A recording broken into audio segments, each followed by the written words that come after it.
Good morning. Welcome to Earth Echoes with Amber Fields.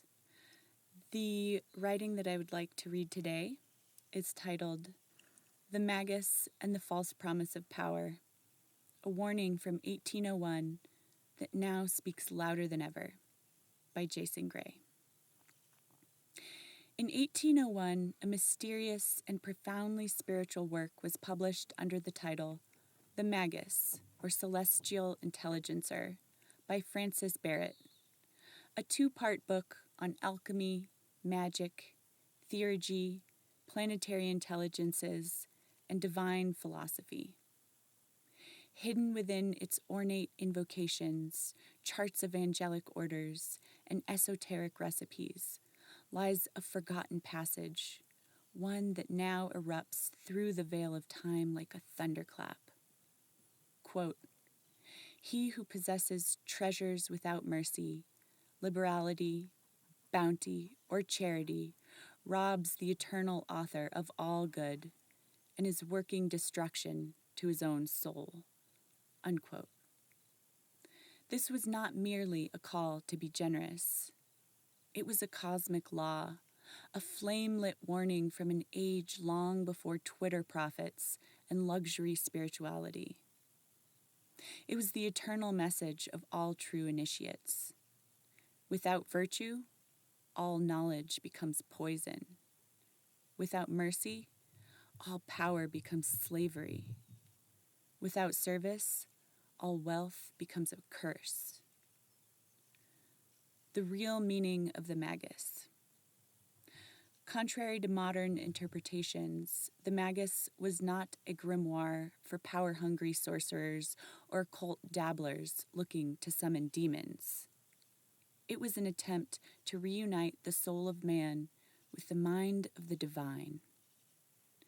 Barret synthesized the teachings of Hermeticism, Kabbalah, Paracelsian alchemy, and an ancient mysticism to produce a single overriding message.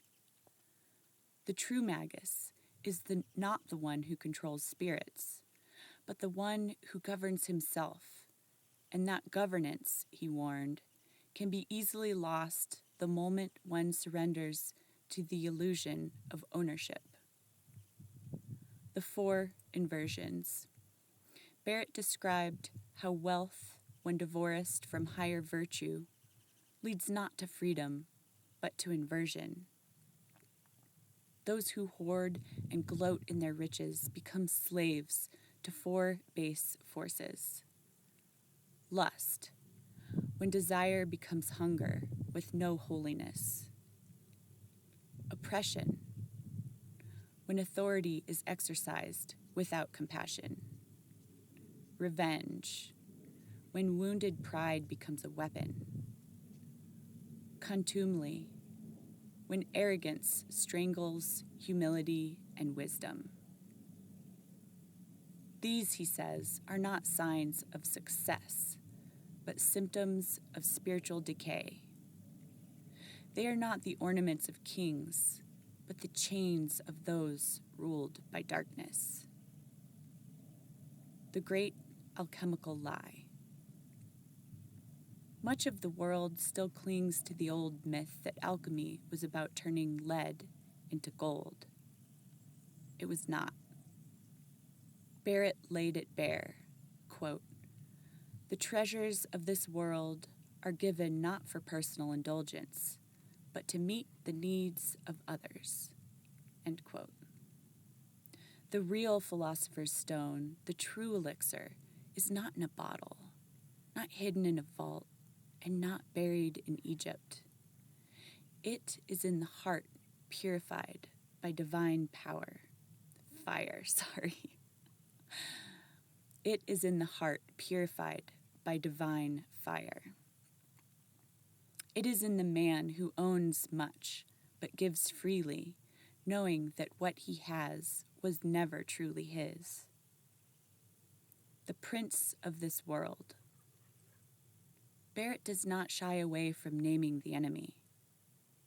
When we allow greed to rule us, when we hoard, dominate, consume, We become, in his words, an immediate instrument of the prince of this world and the powers of darkness. This is not religious fear-mongering.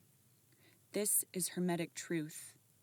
When the lower overrides the higher, when matter rules over spirit, when instinct crushes virtue, man becomes inverted.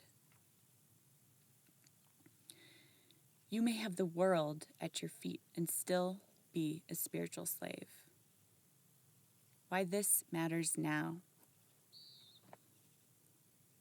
2 centuries later, Barrett's warning is no longer a whisper. It is a roar. Look around. Billions hoard wealth, while millions starve. Spiritual influencers sell light like a product, while living in darkness. The alchemy of the soul has been replaced with corporate manifestation. Magic has been repackaged as wish fulfillment, and all the while the powers of darkness cheer because they do not fear rituals. They fear virtue. They fear those who rise not to dominate, but to liberate. The true magus. Who is the real magus in our time? Not the one who chants in Latin, not the one with books of spells and sacred oils, not the one with followers, clients, or gold rings. The true magus is the one who gives quietly and without credit, the one who governs his lower self with higher flame, the one who remembers that all he holds is a gift and gives it away when needed, the one who uses wisdom to uplift, not to elevate himself. He is the one who has faced the temptation of wealth, of pride, of revenge, and burned them in the fire of divine remembrance. Barret left us a gift, not a spell book, but a mirror that asks each of us, are you ruled by your soul or by your shadow? Do your riches liberate others or enslave your own spirit? Have you become a beacon of light or an agent of the dark by apathy? The final line from the secret of the Philosopher's Stone should ring through every soul on earth. Quote, his riches, instead of benefiting himself and others, eventually and finally terminates as a curse. End quote. You are the flame bearer. You are a magus, but only if you give your light away. J.Gray. Another really powerful piece and so poignant for our times. I wanted to read that one today and talk a little bit about my history with volunteerism and things that I've done myself to try and help the world be a better place. And as a forester, in the past, those things have really focused a lot on conservation, working for land trusts to permanently protect land from development, things like that, picking up trash in creeks and whatnot. In my hometown of Prescott, I volunteered thousands of hours and spent about 5 years of my life working to protect the granite dells.